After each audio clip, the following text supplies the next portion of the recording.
যুদ্ধবন্দী এক জিনিস আর যুদ্ধ অপরাধী অন্য জিনিস।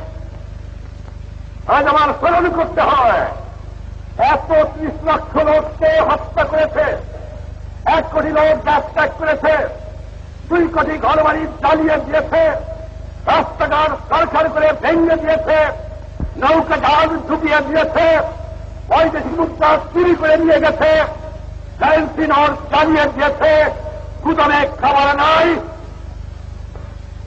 আর কার ফুটিয়ে আমার বুদ্ধিজীবীকে ঘর থেকে দিয়ে হত্যা করেছে, তাদের বলে বিচার হবে না।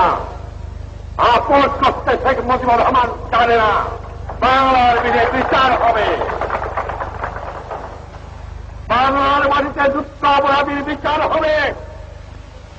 আমার মানুষ রক্ত দিয়ে স্বাধীনতা এসে রক্ত দিয়ে স্বাধীনতাকে রক্ষা করবে।